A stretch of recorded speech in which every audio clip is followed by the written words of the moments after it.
hello. I'm Robert from the Sherwood Foothills Historical Society. Yesterday I wrote 2 pages and that's not very much to sum up how some of us thought about Phil. And sitting here listening, I realised that my story is very similar to some I've heard. And you and I have a parallel. The time frame's different, but it's the same story. So if you don't mind, I'll just read this. And hello, I'm Robert. And thank you, Upwey and Foothills RSL. I'd like to say a few words about Phil, the late president of the Sherwood Foothills Historical Society. Most will know that Phil volunteered and worked in the community in many groups and was the president of the Sherwood Foothills Historical Society for a number of years. Phil was generous with his time, sitting on historic councils, helping to represent historic societies, working with local government and other groups to protect and preserve local history and help educate people on that as historic. Phil would travel far and wide to put on displays and give lectures on his favourite themes: military history, glassware and weaponry.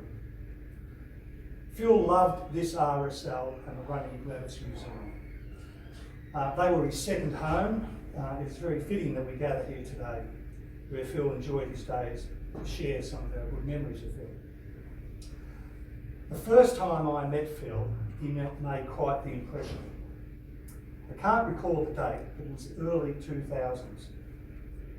I was with the Mount Dandenong Historical Society at the time, and we were taking part in some sort of community festival at the Olinda Senior Citizens Hall, the building next to the Olinda Pool.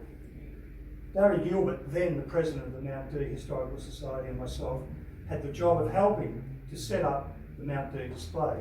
We were there to put out some photographs of the Olinda district. It was a Saturday morning of the event, and there were a few groups here and there, fussing over trestle tables, getting ready for the opening to the public.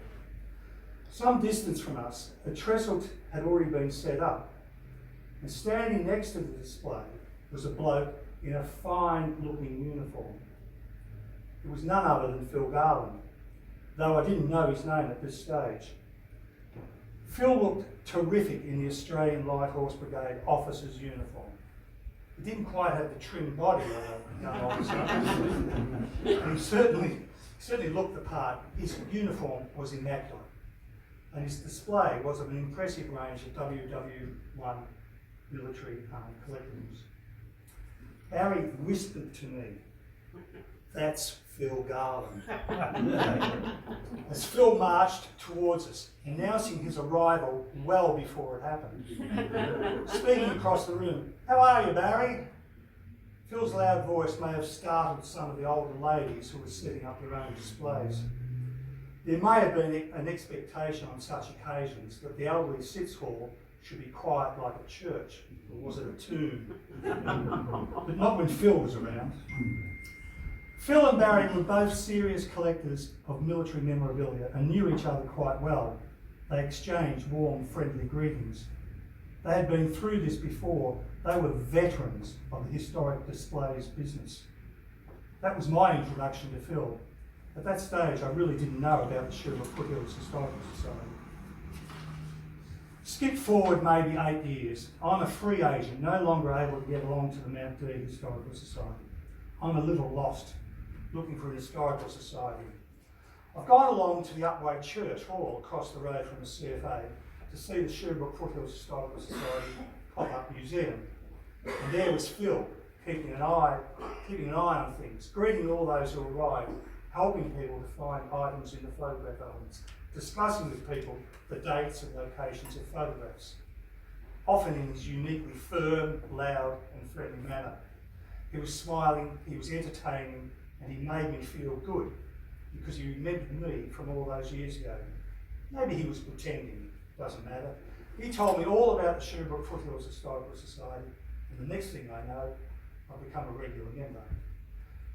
Phil would have made a good recruiting officer in World War I. Come on, son, join up. My dad passed away in April 2020. Phil in May 2021. In the year after my dad's passing, Phil was a great help. He may not have known it, but he was. We spoke on the phone fairly often about history, society matters. We didn't really talk about much except for history and family and the future of the society, not this society. Oh, and there was COVID, of course. Anyhow, we would have the same sort of conversations that I would have had with my dad. Phil had his flaws, but I shall remember the warm, friendly, funny, generous, bright, enthusiastic, stubborn, determined person. Occasionally prone to thumbing his nose at authority, Phil had a way of cutting through red tape. He was a bit of a maverick. Maybe he wouldn't have made a good officer, but he did get things done. Phil was sometimes frustrating, especially when it came to trying to get him to understand new technologies, but he wasn't a lone ranger in that regard. Phil helped me when I needed help. Phil was looking forward to a bright future for the Sherbrooke Foothills Historical Society. Phil left us too soon. I will miss Phil. My thanks to the Foothills, to the Running Rabbits Museum, and the Upwey Belgrave RSL, and thank you, Phil, and rest in peace.